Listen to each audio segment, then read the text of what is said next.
Mi nombre es Sacha Yubchenko y me gustaría contarles la historia de cómo sobreviví a uno de los peores desastres provocados por el hombre que el mundo haya visto. El 25 de abril de 1986 estaba trabajando en el corazón de la planta nuclear de Chernóbil cuando explotó el reactor nuclear número 4. La explosión fue enorme en sí misma y uno de mis colegas se vaporizó al instante. Lo que sucedió después de eso se ha convertido en una de las peores historias de terror de la vida real. Pero déjame empezar desde el inicio. Era de noche en la planta donde trabajaba. Estaba ubicada cerca de la ciudad de Pripyat, en el norte de Ucrania. El cielo era de un azul radiante, hacía calor, y cuando mis colegas y yo registramos nuestro turno en el horario nocturno de la planta, estábamos de buen humor. Recuerdo que la conversación fue sobre lo que íbamos a hacer para las vacaciones del 1 de mayo, y poco sabíamos que el futuro cercano sería muy diferente de lo que imaginábamos. Mi esposa, Natasha, estaba en casa con mi hijo de 2 años. Tenía 24 años en ese momento, con una nueva familia y todo lo que esperaba. Esa noche nos dijeron que tendríamos que hacer una prueba en el reactor número 4. Esto no funcionó bien con muchos de los muchachos porque no estábamos seguros de cómo hacerlo. Sin embargo, no teníamos otra opción. Una orden es una orden. Discutimos sobre el nivel de potencia correcto en el que debíamos comenzar la prueba, y poco sabíamos que había un defecto de diseño en ese reactor.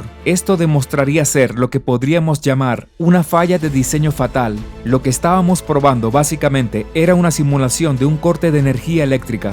Probablemente puedas adivinar que tal cosa, si sucedía, hubiera sido muy peligrosa, pero si había una interrupción, los generadores se activarían. El problema era que esto tomaría aproximadamente 1 minuto para obtener la potencia total, y simplemente no teníamos 1 minuto, porque el agua que se bombea en el reactor para mantenerlo frío no se bombea y se generaría demasiado calor. Entonces, la teoría era que la electricidad podía tomarse de la energía rotacional de la turbina de vapor. En teoría, esto impulsaría las bombas de enfriamiento durante ese minuto. Entonces, para hacer la prueba, tuvimos que simular esta pérdida de potencia y ver si la teoría funcionaba. Habíamos intentado esto 2 veces antes, pero en ambas ocasiones las pruebas fallaron. La tercera vez de la suerte no fue exactamente como resultaron las cosas. Entonces bajamos los niveles de potencia. Eso no salió bien, y de repente el reactor se volvió peligrosamente inestable. También ignoramos y nos dijeron que ignoráramos algunos de los mecanismos vitales de seguridad. Sabíamos que algo andaba mal, pero nos dijeron que siguiéramos y siguiéramos probando. Eliminamos algo llamado barras de control para poder recuperar el poder, pero esto tampoco resultó bien. También fue en contra de los procedimientos de seguridad. Esas barras eran a prueba de fallas, evitan que el reactor genere demasiada energía. La energía comenzó a aumentar y luego se elevó dramáticamente. No estábamos seguros de lo que estaba sucediendo.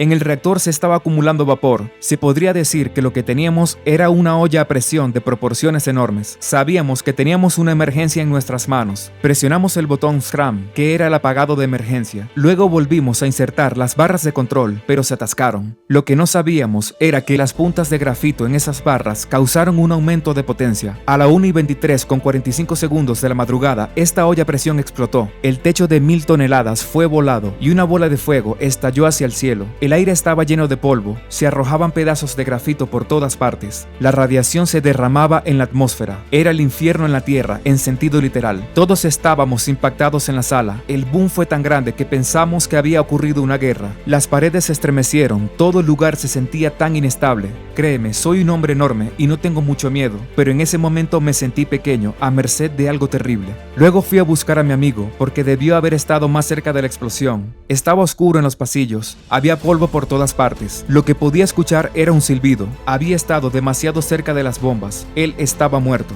Vi que el techo se había volado, y en el cielo nocturno pude ver las estrellas, y luego vi algo que parecía maravilloso, etéreo, como un dios brillando sobre nosotros. Era un rayo de luz. Ese rayo era más maligno de lo que yo sabía. Era radiación, y esa radiación mataría a mucha gente. Luego fui con algunos colegas a la sala del reactor, pero la pesada puerta estaba atascada. Como dije, soy un hombre grande. Algunas personas dicen un oso de hombre. Logré abrir la puerta mientras mis amigos entraban al pasillo para tratar de comprender cuánto daño había causado. Esos tipos morirían en los próximos días y semanas por envenenamiento de radiación. En ese momento sabíamos que los niveles de radiación eran altos porque el dispositivo que solía decirnos el nivel, el dosímetro, mostraba que la aguja estaba fuera de la escala. Aún así, en ese momento todo lo que pensábamos era que nuestro trabajo en el negocio de la energía nuclear era bueno. No teníamos idea de cuán catastrófica fue esa explosión. Después de aproximadamente 1 hora, sin embargo, supe que algo estaba mal, y quiero decir que estaba mal conmigo. Empecé a vomitar y luego me dolió la garganta. Los bomberos ya estaban en la escena. Tampoco sabían acerca de los niveles peligrosos de radiación, y muchos de esos valientes morirían de forma lenta y horrible. En la ciudad, la gente cercana estaba afuera, hipnotizada por este gran rayo de luz. Algunas de esas personas también morirían por envenenamiento de radiación, pero como dije, nadie sabía realmente sobre el peligro en el que se encontraban. Tenía una buena idea a medida que pasaba el tiempo, porque a eso de las 6 de la mañana ni siquiera podía caminar. Me sentí mortalmente enfermo.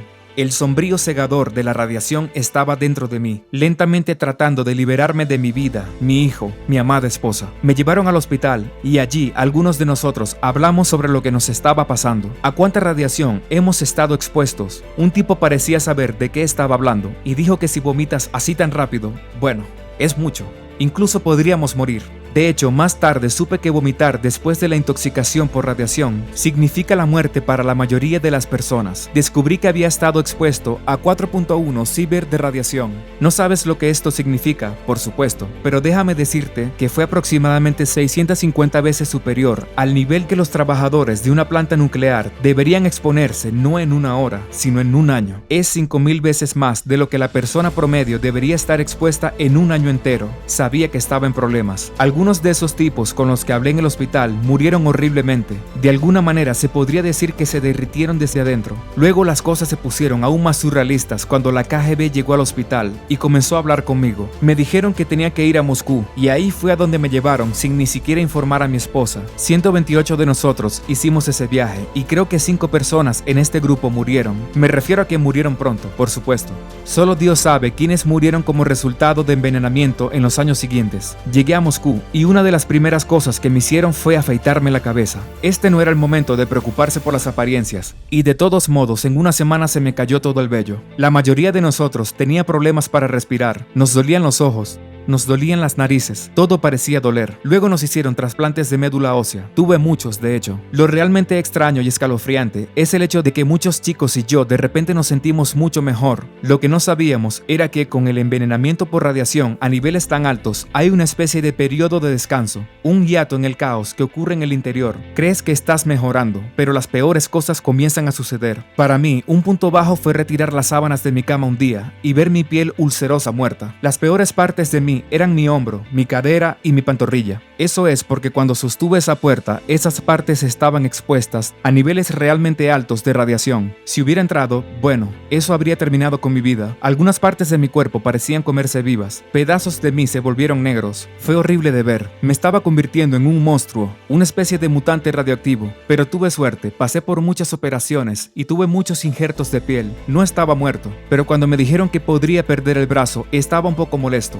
Lo salvaron, pero permaneció cubierto de vendajes durante los siguientes 7 años de mi vida. Incluso en estos días, ocasionalmente puedo ver úlceras en las partes de mi piel que estuvieron más expuestas a la radiación. Una de las cosas que me salvó fue el hecho de que me enviaron a Berlín para realizarme una microcirugía, donde se transfirieron vasos sanguíneos de mi pierna a mi brazo. Como dije, tuve suerte. Soy un hombre afortunado. Uno de los tipos que trabajaban cerca de mí tuvo cirugías similares. Se quedó ciego y luego, un mes después de su exposición, murió. Lo que le había sucedido a él y al resto de nosotros es que las células de la médula ósea habían sido destruidas por la radiación, y esto provoca una caída en los glóbulos blancos. Cuando eso sucede, no se puede combatir la infección, y es cuando uno comienza a ser comido vivo lentamente desde adentro. Pasé un total de 1 año en hospitales, y luego durante los años siguientes tuve que regresar regularmente para rehabilitación. Me dijeron que no debería tener otro hijo, porque las posibilidades de que ese niño desarrollara leucemia eran muy altas. De vez en cuando me pongo mórbido y pienso cuándo sucederá lo peor, pero hasta ahora mi buen cuerpo ha sido excelente para repararse a sí mismo.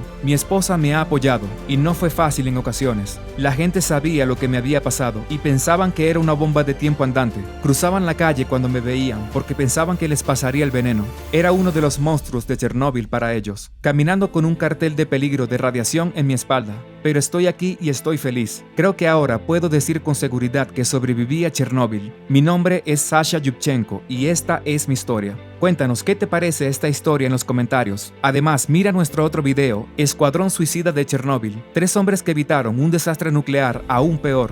Gracias por mirar y como siempre no olvides darle me gusta y suscribirte. Hasta la próxima.